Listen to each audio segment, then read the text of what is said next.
Burnout, it's not a badge of honor. It's a failure of imagination. See, we have been sold a definition of success that has been measured in volume, transaction count, and burnout. But the truth is, the most impactful leaders don't only outwork the competition, they outthink them also. Hey everyone, I'm Linnea Carver, and thank you so much for tuning in. The people I work with have one thing in common. They know the path to their next level isn't something that they can be taught. Rather, it's something they must uncover. They are leaders and high performers who feel stuck, not because they lack ambition, but because they've outgrown the blueprint they were given. If this is where you are, then this is where you belong. Today, I am joined by a kindred spirit, leadership coach, Colby Casoria, and our conversation is a rebellion against the hustle culture. Pay attention, because in this conversation, we deconstruct the unseen habits that separate those who scale with purpose from those who simply spin out. So make sure to subscribe, because this conversation is the permission slip you have been waiting for to build a business that feels as good as it looks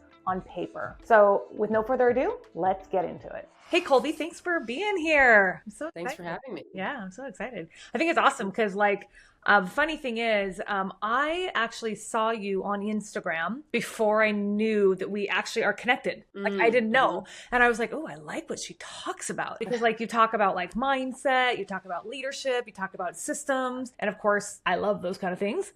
So I was kind of like, I really like her. And then one day I was looking at like my levels and I was like, oh my gosh, that's her.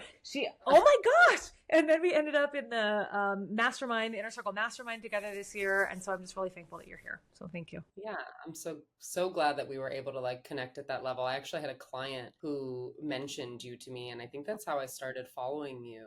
Oh, and cool. Then all of those puzzle pieces started to come together for me as well. Yeah. Isn't it funny how like it's kind of I feel like the real estate world is big and vast, but it's also really small. And really interconnected. And it's like, you just never know who you're talking to. You never know who they know. You never know who they know who they know. And it's literally like, 6 degrees of separation.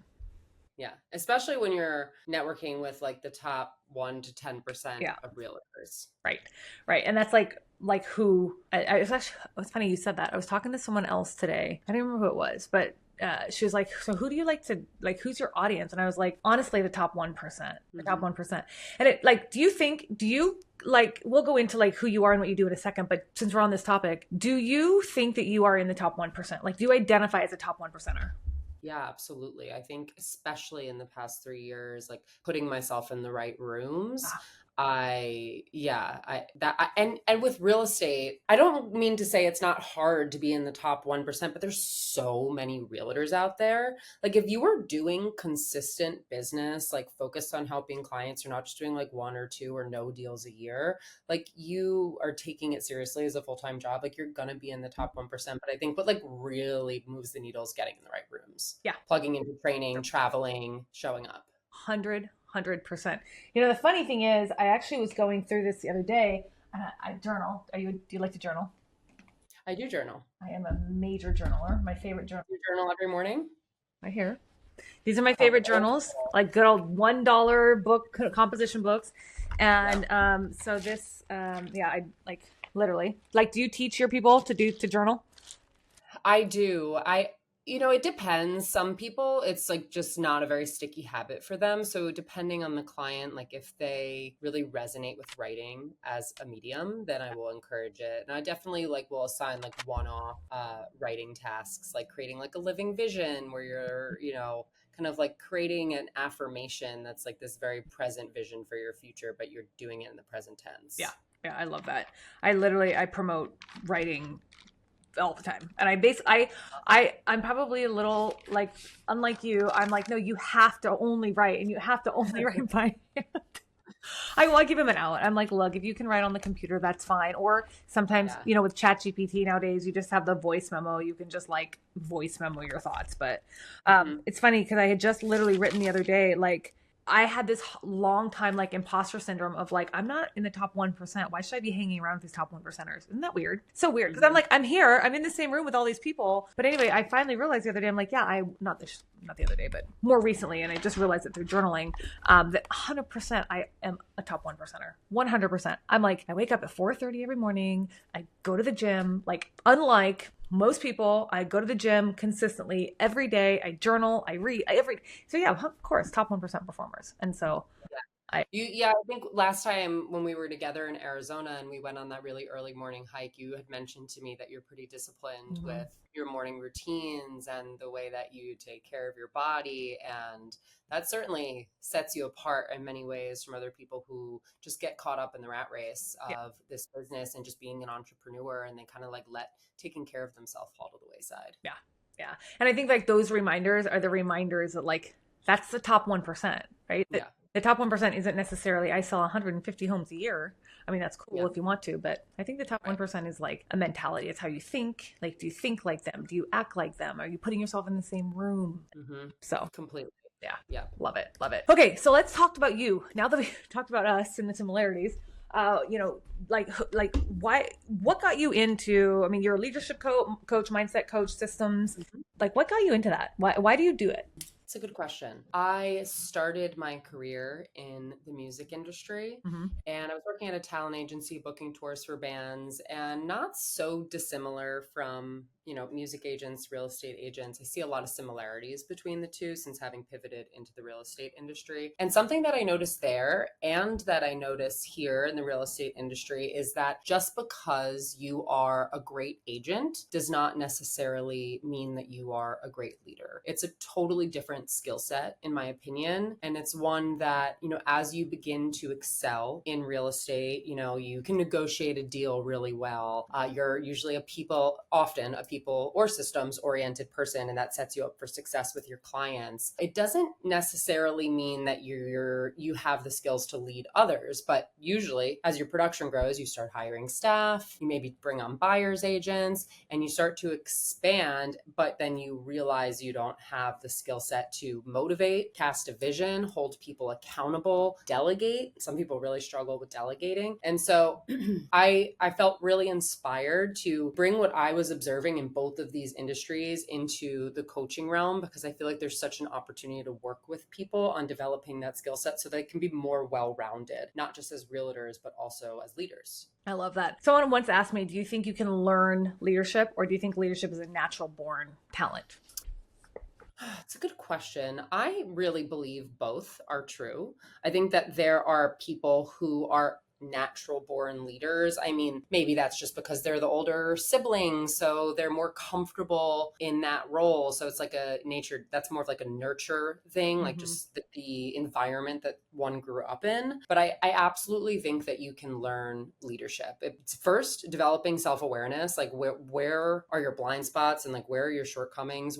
Even just knowing what your strengths and your weaknesses are, so you can start to leverage your strengths and bring in other people and lead them well and really give them the autonomy to do what they do well into your world, because then your team and your culture becomes more well-rounded. So yeah, I think it can be learned. Absolutely. Yeah, I think there's like some pieces of it, right? Like I think like the desire to lead is kind of a natural instinct for a lot of people. Like the people, like everyone that I know, like you, like I think you have like this natural desire to lead. I think that's one of the first things that I kind of was drawn to, because I'm also very the same way. And I think I don't really think you can teach somebody to want to lead. That I do agree with. You might change and evolve as a human and find yourself eventually wanting to lead, whereas once upon a time you didn't.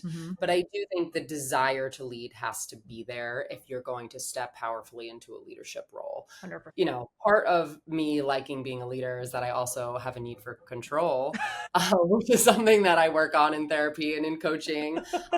But there's pros and cons to that. Like my need for control does allow me to be a better leader, but then I need to be careful not to like hold on too tightly in certain areas where I need other people to really step in and be empowered in their roles. Yeah, it's one of the things I'm kind of going through right now with my business. We're growing so fast right now. I just brought on 2 more team members, so we're now at a team of 6. And so business is growing so fast. And with that, like you, I like to be in control. But my leadership now the skill I'm trying to learn right now is letting go of control at the right time, and letting go of control of the details that I still want to hold on to. Because there's some things I have learned over time as I've grown to let those pieces go. But now it's just like, okay, whew, like you need to step out, like to fully scale, you have to step into this like full on just visionary leadership role. So Yeah, absolutely. yeah. Yeah. And I think a lot of people don't take the necessary time to train the people that they are bringing on to their team. And that costs a lot of time, money, efficiency, like mental energy for you as the leader. Because if you don't train properly, then it's really hard to let go of control or give over control to other people that you've brought on. So I think that really slowing down in the hiring process, taking time to train people and do it right and make sure that those like holes in the bottom of the bucket are plugged. Because if you just like go and just like full speed ahead with whoever applies and you integrate them to your team but you don't do it right, it's going to be challenging later. Yeah. It's actually funny. The reason I'm like making these faces when you're talking is I literally just got off my coaching call when we were talking about the hiring process, and I'm teaching because I have quite a few clients that are at the 1 a week level. Like that's how many deals they're closing, and they're closing right now. They're closing that without support. They're closing that without help. And I'm just like, can you breathe? Can you breathe? First of all, are you remembering to breathe? Are you remembering to eat? Are you remembering to sleep? And the answer usually is no. I'm not eating. I'm not sleeping. I'm not doing the things I need to do. So we're talking about, okay, the only way that you're going to get out of this plateau that you're on, the only way that you're going to scale your business is to hire. And so I'm talking about this. I literally today had just said, you need to slow down and not just train them right, but you need to slow down and actually just deciding who you're going to hire. Like you've got to really do a lot of journaling behind who it is that you're looking for, what balls do you need to what balls do you need to drop, or like what portions do you need to take off your plate, let someone else manage. And then totally the training piece. But like I would go back and say it's like slowing down from the beginning and making the right hire. Like absolutely. Like just writing the job description. Write a good job description. 100%. Yeah. So what's your favorite story of like your client? What's your favorite client story? So, I was reflecting on this question actually, and it's not like one of those big flashy stories where I'm like, I took a client from a 2K month to a 50K month. Mm-hmm. It really is one of the most standout experiences that I've had with a client is I had a solo female entrepreneur who I started working with. She had real estate goals and other personal life goals. And we really took the first 6 months of working together to develop self-awareness and to focus first on mindset over financial goals. It's not like we didn't talk about that stuff. That was a part of it, but it was such an honor to work with her because she was so committed to self-growth, and to see her go from this place of kind of constant self-doubt, catastrophizing about scenarios and the future, and just feeling like not a lot of clarity about what she needed or wanted, to like a total transformation where she started to notice mindset patterns, and like she would show up and be like, I'm so clear on exactly what I need to do. And she started she hired some staff, she started traveling around the world, which was a goal of hers. And so just to see her start to live more authentically and less from a place of fear was just such a win for me, to have a client so dedicated to that version or that segment of the coaching, if you will. Yeah, I love that. I always try to tell people, like, it's not like when I want people to celebrate wins all the time. And I find often, let me know if you agree with this, but I find often that like people, when they celebrate wins, want to celebrate the result. Yeah. And I'm just like, the result is a byproduct. The result is a lag indicator. You cannot, there's nothing to determine you're going to get that result. You cannot control the result, but you can totally control the actions that you take. So you reminded me of that, when it's like, celebrate the cliche, celebrate the journey, right? Like really celebrate everything that she took. So I bet you her business improved, right? Like that. Right. Yeah. And that's the thing. It's like she totally, with the new patterns that she's developing with her mindset and the way that she moves through the world, like I have no doubt that she now has the tools to achieve whatever she wants in business. Yeah.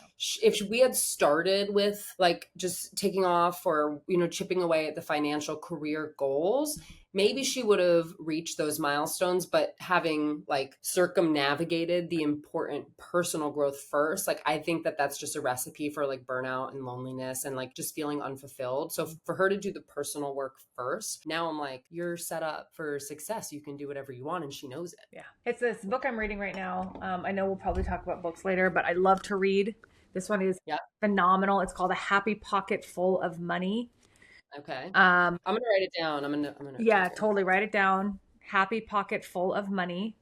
And actually my coach recommended it to me because I was going through a mindset shift, and it's really like, it's just really powerful. What you literally just said is literally in the book, how like everything that you want, you already have, right? So you essentially worked with her to kind of reverse engineer that success that she's now seeing. Yeah. And I actually think I have that on my website, my coaching website, colbycasoria.com. One of the things that I have like front and center there is like, you just need to get out of your own way, because we spend the first like 18, 20 years of our life growing up in our parents' homes, you know, if we're lucky enough.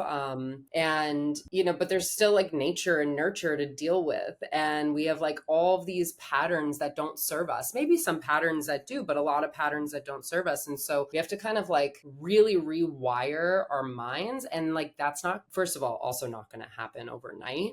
This is like lifelong work. Like, yes, we worked on that for 6 months and she will continue to work on that for the rest of her life, just like I do with my coach and my therapist. You know, like personal growth is a long journey. There's a lot that we learn in the first 20 years of our life that we have to unlearn for the next 20, 30, 40 years of our life, you know? Yeah. Do you find like a difference, like if you're working with a client who has been in the business a shorter amount of time versus one who's been in the business for decades? Do you find a difference in like habits, mindset, like learned behaviors? Well, I do think that the beauty of being young in this business is, you know, if you're coming to this industry, you're very probably entrepreneurial minded and you're probably willing to try just about anything. And so I think that that's cool. People are very like impressionable, for better or worse, and like willing to try a lot of things. Whereas someone who's been in this industry for a really long time might be set in their ways, and it might be a little bit harder for them to, you know, create new patterns, routines, habits, just like more of a hesitation to try new things. And so, but that being said, people who have been in this business for a long time they know what it takes to stay in this business for a long time. And the newbies who are starting out don't always understand that. Like, this isn't going to be a walk in the park. No, I was talking to someone today. She's been in the business for 20 years, and it was really interesting to her to me, because she said, you know, I've seen a lot of people come into this business who came from like the corporate world, and they seemed like they're just kind of set up for success a lot differently than us who've been in the business for so long. And I totally resonate with that, because I came from corporate. I came from corporate America, and I came into real estate, and in a very short period of time, I made a lot of mistakes, and I learned really quickly what I don't want. And then, you know, through that, I learned what I do want. And so like, do you have like your client base that you work with? Do you have anything to say to that? Well, so I'm mostly working with clients on the team, my mom's team. My brother's also a buyer's agent on the team. And so I guess you're kind of asking, can you ask again, perhaps? Like, do you see a difference in like the agents that have come into the industry from like a corporate background? Do you see them accelerating at a faster pace than the agents who've been in business for a long period of time? I see what you're saying. That was a weird way to ask it. So thank you for asking me to re-ask that. Yeah.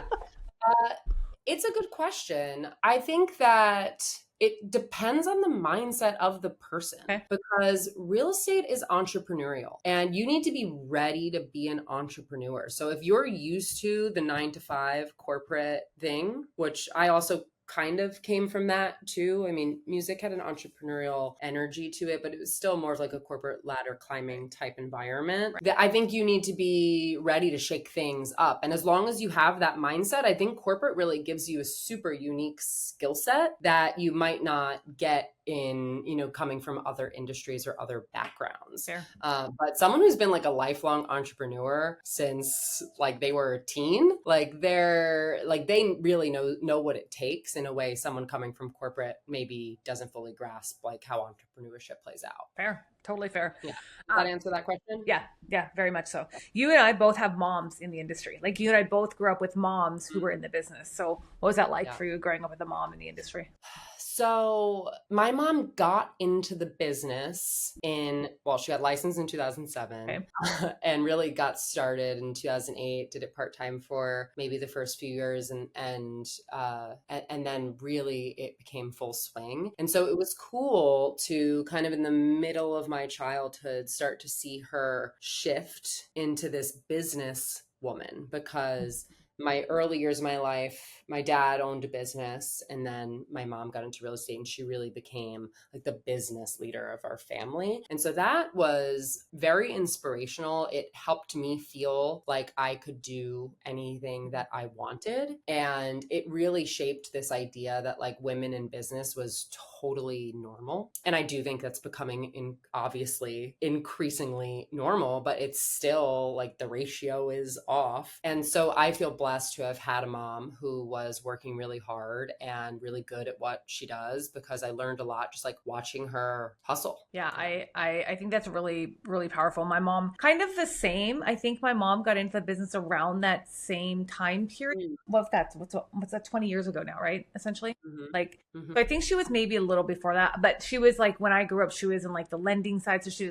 was in loans forever. And so like you, I got to watch her switch from yes, lending is part of the real estate industry, but it's very different, right? It's a very different side. So Yeah. I got to watch her switch to that, like the new person. And so right in the beginning, she made like President's Club. I think she was at Remax and she made like President's Club right away. And I just remember I was maybe, I don't know if I was early 20s, late teens, something like that. But I just remember like feeling like this really like strong sense of pride. Yeah. Like, Yeah. look at my mom. Like wow, I had no idea what President's Club means. I still don't know what it means, but Yeah. I knew it was a reward and it was cool. So Yeah. I think that's kind of. I will say though, coming into business with my mom over the past few years has really opened my eyes to how much of a badass she is. Oh, I love that. Like, I didn't like really understand. Like I was a young teens when I think she got into this industry. And then so I was like busy with high school, busy with college, busy with my first career. Like I would help, I actually got my license long before I was regularly involved in this industry at her encouragement, but I was just not paying attention. And so since I've started working with her closely over the past few years, I'm like, wow, look at this business you've built. Look at how many families and lives you've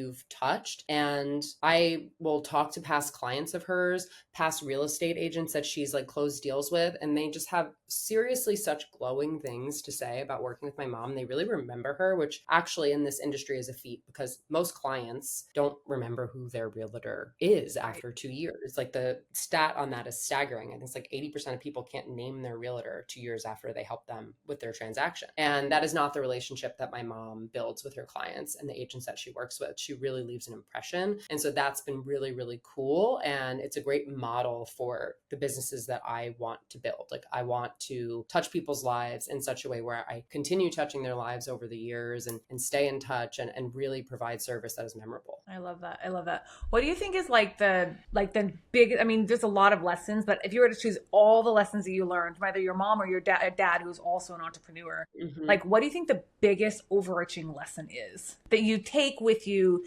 today in working with your clients? That's a good question. I think, big life lesson for me that I also am increasingly working on applying to business in all areas of my life is just like coming from curiosity as much as possible. So when you're working with clients, like right out of the gate, asking a lot of questions, like becoming a good listener and a good question asker is so huge in life. Not just like in entrepreneurship, but in life. And so if you can apply that to working with clients, if you can apply that to, like if you're having conflict in a transaction, like instead of being reactive, like coming from curiosity, asking questions, seeking solutions, I think that that's a really beautiful way to do business and something that I really strive to integrate and achieve in my own business. So yeah, that's something that I've, seen and am continuing to learn through observing my parents and just other people in business. I love that. And I think we're kind of set up because I know we're surrounded by so many awesome business leaders right now. Mhm. And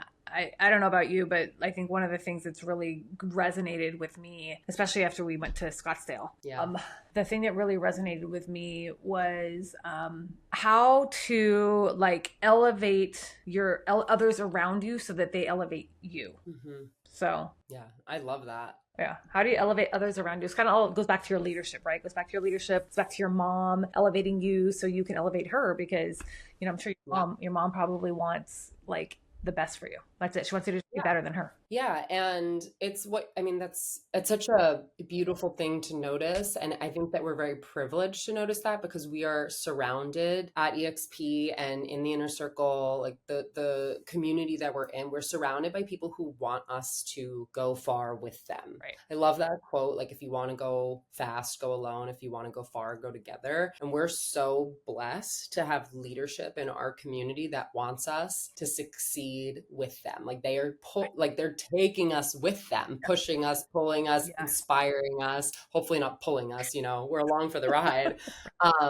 But yeah, it's beautiful. I feel so grateful to have leadership like that in my world. I love it. I love it. So true. Okay, so we talked a lot about leadership. We talked a lot about like, what wins we're seeing our people have, but what about like the biggest mistakes you see people making? What are some of those?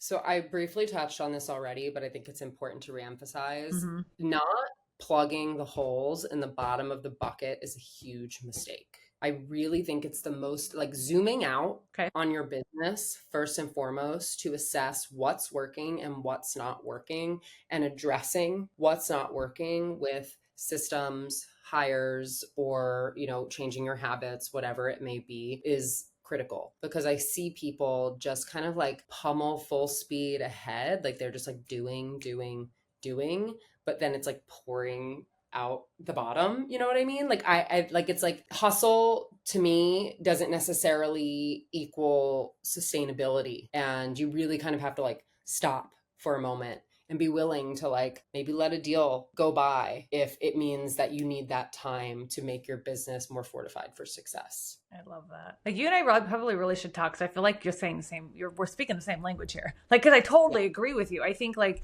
I today I actually said this on one of my coaching calls. I was like, look, you can do this, and it's going to put a Band-Aid on. It's going to put a Band-Aid on it. But what happens when it takes a Band-Aid off? You bleed out, right? You bleed out, and everything's just going to come back to the surface again. So it's like if you don't do what you said, which is plug the holes at the bottom of the bucket first, you're just going to continue to spit out just nothing. Yeah. And do you ever talk to your people about like dollars per hour? Sure. Yeah. Like what is your time worth? Yeah.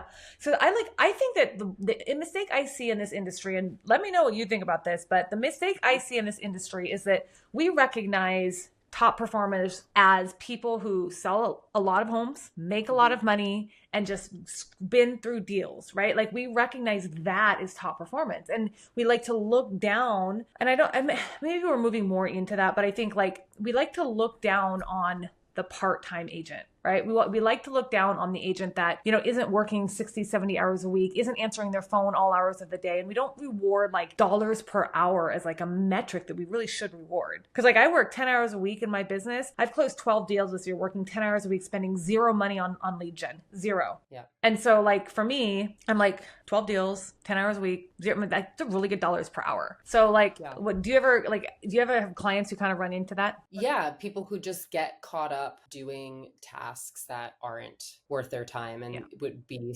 wiser for them to hire out. But I really all think that comes down to zooming out, because if you don't zoom out and take a hard look at your business first, then it's really hard to know like, what is my time worth? And like, what butt should I put in this seat? Like, every task that is being done on your team should have someone assigned to it. And if not, then it's like, who's doing it? It just leaves a lot of confusion. But I actually think that this is not always the easiest thing for realtor personalities. I think that you and I are unique in our love of systems. I think that we are the minority when it comes to realtors. I think realtors tend to be high D, high I, like really people and relationship oriented, like good, just like kind of out there in the field in the thick of it, helping people. And so it can be challenging sometimes to get certain personalities to see the value in the zooming out. And if they don't already have someone on their team hired who can help them do that, and they have to do that, it can be a really overwhelming thought, or just feel, quite frankly, unachievable or unrealistic, or just like not a fit or not necessary. So yeah, I mean, I prefer to work with people who like are open-minded to the idea that there's different ways of doing things, and that zooming out is an important part of the process. But yeah, sometimes you get a lot of resistance to that process. 100%. Do you know what's actually interesting? Because you just said real estate agents are a high D. Do you know that only 5% of people are a D? In the population. Right. I wonder what the percent of realtors, though, is high D. I think it's closer to like 90%. Yeah, right. Yeah. So it's really interesting. So it's like, that's why, like, I tell people, I'm like, look, you're a high D. Because most people I talk to are high D. Remember the car ride in the morning? I'm like, are you a D? Yeah, we're all Ds in that car. 4 o'clock in the morning, we're like, yeah, right? But if you had other industries in there, even entrepreneurs in other industries, they might not be that fired up at 4 a.m. This idea that Colby and I are unpacking, that your time has a value far greater than your deal count, is the absolute foundation of sustainable success. We are conditioned to celebrate the 60-hour work week. But what if that is the biggest leak in your business? This is not a concept. This is something that we can actually measure and we can manage. And I created a tool for my own business to help escape that cycle. And I want to share it with you. It's an energy audit worksheet designed to give you a brutally honest look at where your energy is going. It helps you calculate your actual dollars per hour and identify the exact tasks that you need to delegate or delete to take back your role as a visionary in your business. It's completely free, and the link is in the description below. So stop trading your hours for dollars and start building your life with intention. Right. My point is that because this industry is made up of people who are high Ds and high Is, the rest of the world is not. The most of the rest of the world is an S or a C. And so it's just it's fascinating how we kind of forget that there's an outside world. There's an outside world of people, outside world of thinkers, outside world of just everything. And we're so used to thinking everyone thinks like us in the real estate space. So when you meet someone like you and me who thinks a little bit differently and is also a high D and a high I, it's kind of like, oh. But Linnea, you must have C in your chart like I do. Yeah.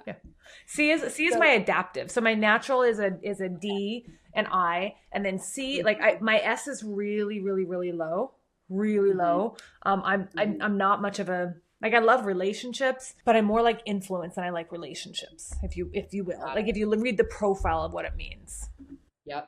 So we actually had a guest, a coach, and a friend. Her name is Laura Triance, and came on as a guest to one of our EMC Monday Masterminds, and you can find the replay on our YouTube channel, which is Every Move Collective. But on there, she's trained in DISC, and most of her coaching is built around the DISC profile. And she actually framed it in an interesting way that you don't often hear it framed, because you're so like, oh, you're high D, I, S, or C. You're just high, one of them, right? She actually said a more accurate way to look at it is like there's a middle line of D, I, S, and C, and you can be a certain amount above the line or you can be a certain amount below the line. And actually, one of the things that's most indicative of who you are and what your personality or behavioral style is the item that is furthest from the line. So you might be below the line in all of them, and you might be above the line in D, but if you're furthest from the line below it in C,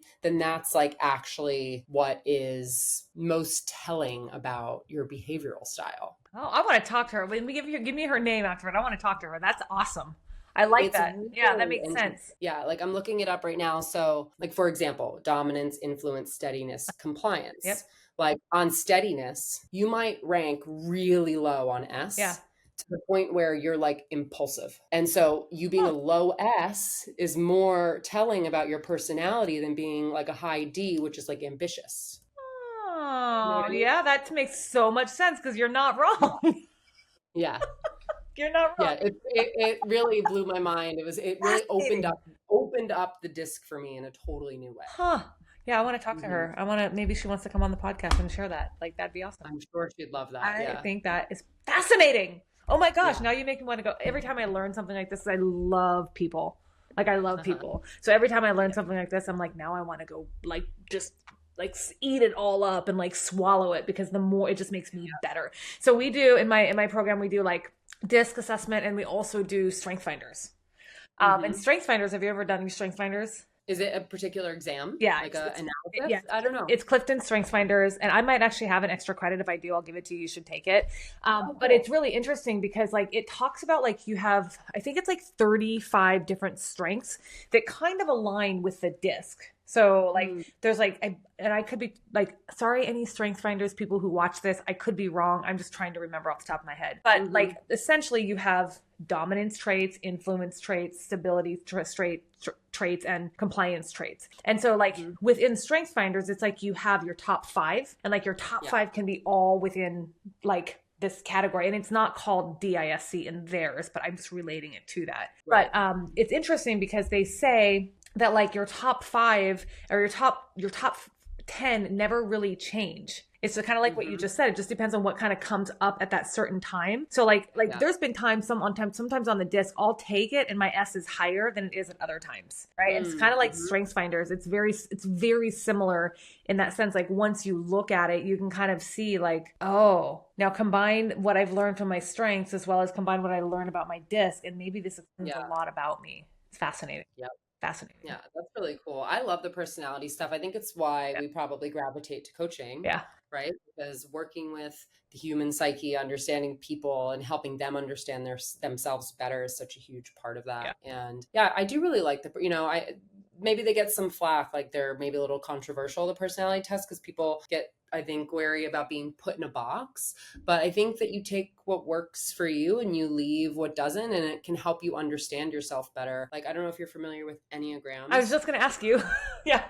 Yeah. So when I first started, I have worked with the same coach for many, many years. And when I first started working with her, one of the first things she had me do was an Enneagram. Okay. And I'm a type 6 is my main. It's a loyalist, really. Hmm. I'm pretty sure it's been a while since I've looked at it. But really, one of the biggest takeaways I have from it is that she shared with me, like, with this personality type, like you tend to have like a board of advisors. Like when you make a decision, you outsource that decision making process to other people. You tap in other people to help you make decisions. And what I realized was I was really actually giving my power away in doing that. It wasn't serving me. And so just like knowing that that is kind of like a part of my personality and it's something that I have the power to change. It's not going to be easy because it's not like my natural way of doing things. It's not like my pattern that I've built over the years, but it is something that I've worked on. And I started small. Like I would just stop getting so hung up on the decision making process. Like this is going to sound silly, but like I'd go to a restaurant and I'd look at them, I'd like pour over a menu and I'd feel like undecided. And so one of the first things I did was like just like gut feeling, first thing that I see on the menu that I want, like that's what I'm going to order. So I started like exercising that decision making muscle in little ways so that when it came to larger decisions, they felt a little easier. And I did ultimately find that actually I co-founded a coaching business few years ago with a friend and just wasn't the right fit. And I decided that I needed to kind of go my own way. And it was a decision that I made entirely on my own. Like I didn't tell anyone, I didn't ask anyone what they thought. I wasn't like, what do you think I should do? Like I just finally at that point had exercised the muscle enough that I was able to make the decision. And so all of that was because of a personality assessment. So I think they can be really powerful. Yeah. Yeah. So I'm trying to remember the last time I took the Enneagram. I'm either a 2 and a 6 or a 2 and an 8, I think.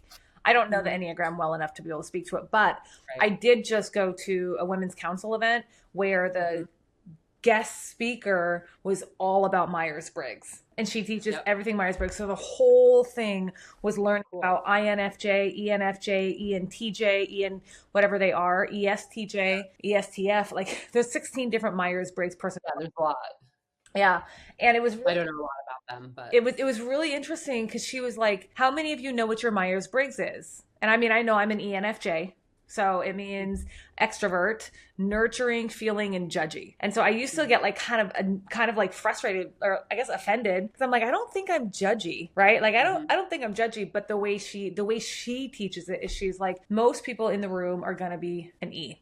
Most people in real estate are going to be an E. There's very few introverts in real estate. And I just thought it was really interesting. But then she also said that most people also, like, now there's this whole thing coming up about ambiverts. Have you heard about ambiverts? How you're kind of an introvert, but you're also an extrovert? Mm-hmm. Yeah. So I actually have this book, Quiet. Have you heard of it? I got to pull it out. Yeah. Right here. I know Jesse Zagorski loves this book because he's a self-identified introvert. But in the beginning of this book, there's a assessment. You answer a series of questions, and it basically tells you introvert, extrovert, or ambivert. Yeah. I ranked as an ambivert. Well, there's interesting when she talks about it. She's like, yeah, everyone ranks as an ambivert. Everybody. She was like, and she actually explained the ENFJ really well. I was a volunteer. She was like, who wants to volunteer? I'm like, I will. I had no idea what I was volunteering for. Of course. That's an extroverted thing, by the way. Yes, totally. And so I went and I sat up on stage. So my thing was to sit there on stage, like in chairs. And she had 4 chairs set up as like like a car. And she's like, when I explain the ENFJ just like this, she's like, no one ever forgets it. And she said, the E, like that's the person who's in the driver's seat. The person in the driver's seat is the E. And she's like, the thing with an E is like, you also have to be in the passenger seat. Like the passenger seat is where you are self-reflecting. Like most extroverts also say that they're an introvert because they're not understanding that like self-reflection, quiet time, that's what actually recharges you. So you can go out and get energy from people. And so it's just kind of fascinating. The more I learned about personality types, I'm like, okay, so I actually am an extrovert. Because for the longest time, I was like, am I an introvert? Am I an extrovert? And because she said like a lot of times people who are extroverts will also self-identify as an introvert because they'll go to a room where they don't know a lot of people and they won't be as outgoing or boisterous. And she's like, that's nothing to do with your extroversion. I was like, interesting. It was about how you see surroundings. It was about the feeling versus the thinking. It's the F part. So E and FJ. So if I was an E and an FJ, that's a feeling, right? She described it as like, I'm feeling out the crowd. I'm really like getting into how I feel about something before I become the extrovert that I am. That's so interesting. I'd love to learn more about that. Yeah. I have a book. I'll see if I can find the name of the book, but she talks about it in her, it's called Don't Do Things You Suck At. Let me write that one down as well. Let's see if I can find it, but don't do things you suck at. Well, yeah. And that's kind of like touching on what we were saying earlier. Like, it's a waste of your time and money. Yeah. If you put a certain value on your time, and you're doing things that you suck at when someone else who's great at them could be doing them. Right. Like if you're like, I tell people all the time, like about content creation or marketing, lead generation, like people are like, are you going to tell me that I have to create video? But I'm like, look, I have my own personal opinions about video. I think video has changed my life. It's changed the exposure I've gotten people. It's changed everything about my business, about me, but that's not everybody. So it's like, don't do things you suck at. Yeah. It's tough though. You know, we live in a day and age where social media is just like increasingly so important to be a successful entrepreneur. Yeah. And while I do follow accounts out there that don't really get on video, like they've somehow managed to be successful just with like text and whatever. It's faceless videos. Have you seen those? Faceless YouTube channels. I'm like, who are you though? Like, who am I talking to? Are you actually a person? Yeah. Well, yeah. And even the people that I do love that have managed to build a following without the video, like they're still like posting themselves. Like there's a personality there, even though if it's not like video, it's like more like written content. But yeah, it's hard. You know, I think if creating content doesn't come naturally to you and it feels like a time suck when you're such a busy realtor, just like going through the motions of helping clients, like you have to be really disciplined about taking time out of your day to build content. And I find that can be really challenging for certain realtors. Yeah, we could probably have a whole other entire conversation just about discipline and the consistency and how, you know, it's like, it's hard to outsource yourself. You can't really outsource your personality. Right. So it's like one of those things where it's like, can you hire help for social media? Yes, but then it's going to lose that authenticity. Yeah. Of it being you. You know what? It's actually really interesting. So social media, like that's how I've closed 70 million in sales, is literally just from social media, just like organic social media. And so So like, that's actually how I first kind of got into coaching. I started teaching that, like how I did that. And that kind of led me to here. But, you know, what's actually fascinating if you think about social media, like look at, I think you do this really well. I think I'm one of those people who gets really stuck in like the trends, right? I get really stuck on like the Instagram, the trends and the audio and the B-roll and la, la, la, la, la, right? But when you look at like the big brands, like think of one person, like when you think of a person, the person is a brand. Who, like name one person. I've been very paying close attention to Veronica Figueroa and Lindsay Stevens lately. They are the brand. Yeah. Yeah. You know who else? Gary Vee. Gary Vee is a brand. And so it's interesting, like when you look at their content, and so that's kind of like my shift is where I'm going with this is my shift in content mostly. And what I teach too is like, look at the people like that, like Veronica and Lindsay and Gary Vee. And like, when you look at their content on social, what do you see? Do you see trends or do you see stories? Stories. Right. Yeah. You see stories. Totally. Storytellers. Yeah, they're 100% storytellers. So it's like if you there's one thing, one skill set to learn when it comes to content, to social, to brand building, to all, even to business, it's like back to mindset and leadership. What kind of story are you adopting? What kind of story are you telling? What kind of stories are you willing to say yes to and no to? Yeah, absolutely. I was actually looking for a book, and I wasn't really actually very successful in finding one that could help me learn how to be a stronger storyteller. I have 4 recommendations. Do you? Yeah. Okay. Yeah. Let me hear them. Okay. The first one is Stories That Stick by Kendra Hall. Okay. The Story Selling Method by Philip Hum. Building a Story Brand by Donald Miller. That is it. Okay. And then, hold on, the next one I just finished was by the GOAT of marketing himself, Seth Godin. All Marketers Tell Stories. Oh my gosh, amazing. Yeah. So I love storytelling. It's my favorite thing. So there you go. Take that to your clients. Awesome. That's so helpful. Yeah. Yeah. Okay. Cool. So I want to ask you a couple of kind of not business related questions, just because I'm always curious. Yeah. So if you could have dinner with 3 people, dead or alive, who would they be? Yeah, this is a good question. So I think that this answer probably evolves over time. Like I've never been one of those people who like has this answer in the back of my head all the time or like has the favorite color or whatever. I just finished reading Unreasonable Hospitality and I am truly blown away by Will Guidara, and I would love to meet him in an intimate dinner setting. Like I just like can't even imagine. I couldn't, you go into it thinking you're going to learn mostly about how to provide a hospitable experience to clients, but you learn so much about leadership in that book. It blew me away. Yeah. Really blew me away. He's an incredible leader. So I'd love to get dinner with him. Love that book. So good. And then I guess just to let my personality shine through a little, like maybe like a fun one or like an off the beaten path that really doesn't have anything to do with career. I consider myself to be pretty like spiritual. Mm-hmm. And I've really turned to the teachings of Ram Dass a lot in my life. Okay. I'm not sure if you're familiar with him, but he's someone that anytime I've had to navigate obstacles, death, really like deep in the heart challenges, like I put on a Ram Dass episode and all in the world makes sense again. Okay. Like he really reminds me of my humanness and my like spiritualness. And so he passed away like right at the start of COVID, but yeah, I would have loved to have like gone to one of his retreats or spent some time with him and really just like been in his presence because I think he's a beautiful soul. I'm going to write it down now. Ram Dass, spell it for me. RAMDASS. Okay. That's what I thought. Cool. Yeah. Cool. I like that.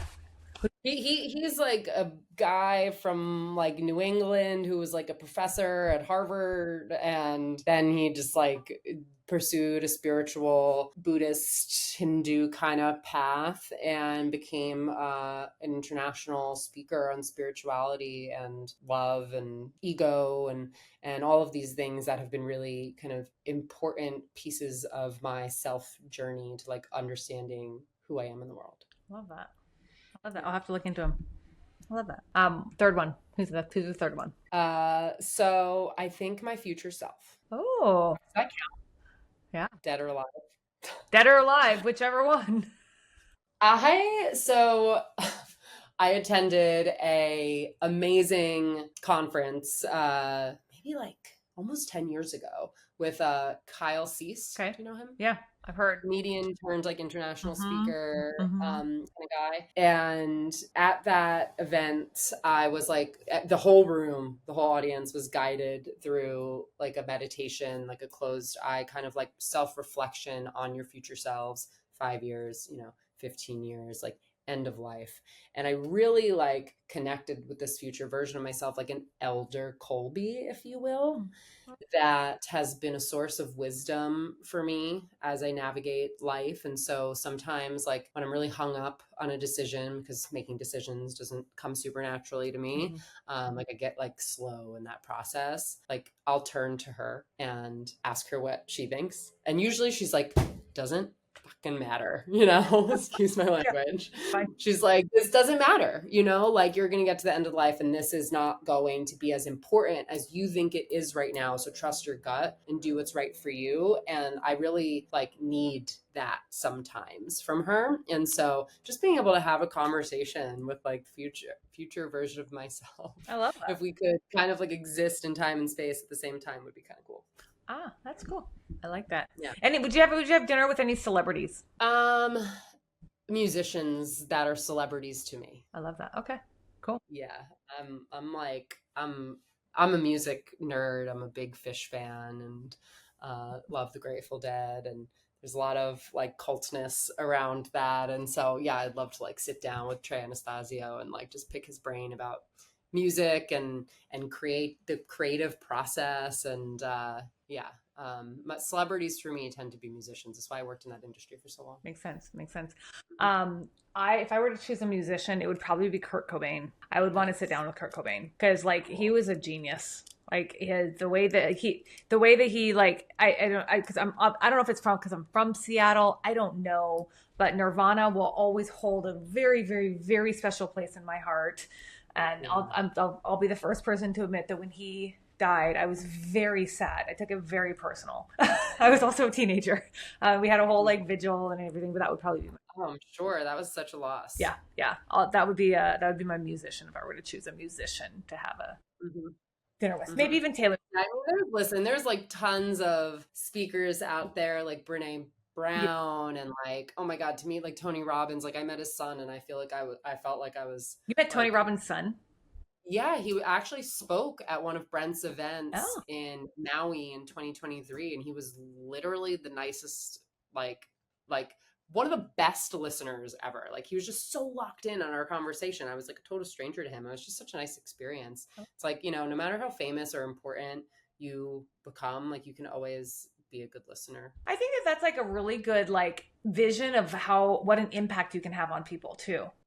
Like Ed Milet talks about that all the time. About how, if you're having a conversation with someone, just like locking in on that conversation and listening, it makes them feel so, like you just said, it was one of the best conversations I've ever had. He had just felt so like, it doesn't matter. He's busy, he's famous, he's this dude, but he was locked into me for those 5 minutes or however long that conversation was. I think. Yeah, it's so rare. People are so like popcorn brain, like they, like looking at the, what do I got to go do? Like looking at the corner of their eye. And so when you're with someone who's fully present, it's really memorable. Yeah, totally agree. Kind of like this is why I like the podcast. I'm not going to lie. Cause I'm like, I'm here with you and here we go. Yeah. Okay. So, now you said that you would have dinner with your future self, but if 20-year-old Colby were back, what would you tell her? So life is long and you have time. That's a mantra that was really helpful for me at a time in my life where I really felt the pressure of getting older. I'm still so young, like that's not lost on me, but like my mid-20s, like there was just like something about it, like where you're not old enough yet to realize that like no one's ever really like old, like people they stay, like you age so quickly, like people stay the same. Like I now look at my parents, I'm like, oh, like, God, you must feel like you were 30 yesterday. Like I'm sure when I'm 60, like I'm going to be like, oh my God, where did my life go? So life is long and you have time is a mantra that really, really supported me at a time when I just like felt like my life was flying by and I didn't know what I wanted. I didn't know what I wanted to do. So I'd go back and tell her to slow down again, like come from curiosity, like make decisions, just make decisions. decisions. Like, stop being so worried about taking the wrong step. I actually, I don't know where my phone is right now, that's good. That's good. Actually, I like forgot it existed for this hour, which is really I know, nice. isn't that amazing? Um, Amazing. one of my phone backgrounds is like, if you obsess over whether or not you're making the right or the wrong decision, you're basically assuming that the universe is going to reward you for one thing and punish you for another. And that's just not the case. Like, life is a series of decisions. You make them, and then possibilities like pop up around the decision that you've made. And so just make decisions and keep moving forward. And that's something I'm still learning, but it's certainly something that 20-year-old me could have benefited from hearing then. I love that. That's really very wise, Colby. I love that. Yeah. Okay. I love Developing that wisdom has come out of necessity, of really feeling fearful of the passing of time. Like, it's not something that I have ever taken lightly. And so just wanting to be more free and present in my experience, and not be so kind of like caught up in time. Yeah. It makes total sense. Like, time, that is what this book is all about, is about time, and how time is just literally a figment of your imagination. Literally, it is. I mean, until it passed, but then there's literally nothing you can do about it. Done. Right. Yeah. I know there's no point in like harping on like being regretful about how you've used your time in the past. Like, it is a waste of now's time. It's a waste. So like, all you can do is just like be present and make decisions from here. Yep. I love that. Yeah. Okay, this has been an awesome conversation. Before we end it, I want two things from you. I want tell people how they can find you, what's the best way to get a hold of you. But then I want to do the book lightning round. So I want to know top 5 books off the top of your head. So Okay. So people can find me at my website, colbycasoria.com, ColbyCasoria.com. If you visit me on that website, you can book a complimentary strategy call where I will help you take time to zoom out and really assess your vision and kind of uncover your blind spots, your obstacles, and create a roadmap for moving forward. So that's something that I offer just as like, let's discover if we're a coach client match. And so you can book that right on my website. Mm-hmm. You can also attend, if you're a realtor listening to this, on the 2nd and 4th Monday of every month. My mom and I and our team, we host bi-monthly Monday masterminds. You can go to everymovecollective.com and click on the events. You can RSVP, and we'd love to see you in there. We bring on amazing trainers. We had Linnea. Oh no, we have Linnea coming up July. No, you're August. August 11th. Yeah. August 11th. Okay. Yeah. So we had a call yesterday. We've got another call coming up on July 28th. And then we have you up next, and you're going to be talking to us about systems and leveraging and scaling. So yeah, come join us on there. So that's where you can find me. Love it. Cool. Yeah. Okay. And then what are your like top 5 books that you would recommend anyone read? Top 5 books. Definitely Unreasonable Hospitality, which we already mentioned. Mm-hmm. I loved Exactly What to Say by Phil M. Jones. Yep. Really like so simple, but totally changed the way that I approach sales. If you feel that you are stuck in like a disempowering dynamic in your life, where you feel like the victim a lot, or if you feel like a victim a lot, I would recommend reading The Power of TED. It's called The Power of TED, The Empowerment Dynamic by David Emerald. And it's a really short book, but really packs a punch. And it talks about how you can really move from this victim mentality into a creator mentality, which especially as an entrepreneur, but this is for everyone, like being the creator of your life is huge. So loved that book. I guess kind of in that theme of self-help, Nonviolent Communication is truly incredible. It's written by Marshall Rosenberg. He has used NVC as a tool in helping people navigate like world conflicts, like wars that have been going on for like decades. Like, this is a tool that is not just like life-changing, but like world-changing. And just to see how it's scaled on that level, and you're like, oh my God, I can apply this in my life and have less conflict and just like more love and kindness in my communication. Amazing. Changed my life. And then I feel like it'd be like, I know I'm kind of going the self-help route again, but Power of Now was the first book that ever changed my life. It's what set me, my mom recommended it to me. I think she paid me to read it. I was young. Yeah, Power of Now changed my whole thinking. Understanding my ego and personality and how to be separate of that and not just like I don't know, not let that be in the driver's seat of my life, and just like to have power to be present and connected to the universe was just massive for me. So yes, that was such a good book. Like I did not, when I read that, I was not expecting it to be like it was. That's actually how I feel about this one.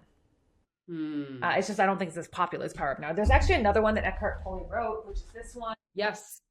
I kind of like the other one better, but I felt like, I had to shout out Power of Now because it was just like that. It was that book. Where is it? Oh, he also wrote A New Earth. This one, A New Earth. Yeah. Yeah, it's amazing. A New Earth is amazing. Both. Yeah. But yeah, I was not expecting it to be as good as it is. So I'm just waiting. I'm waiting to finish this one up, and then I'll start that one. So yeah, A New Earth I liked even better than A Power Did you? of Now. Okay. Power of Now was like a beginner's manual. It was like perfect at that time in my life, but A New Earth took it a step further for me. And like by the time that I read that book, I was like ready to take it a step further. So it just like had a really big impact on me. Have you read The Four Agreements? I have. Do you reread it ever? I think I've read it twice.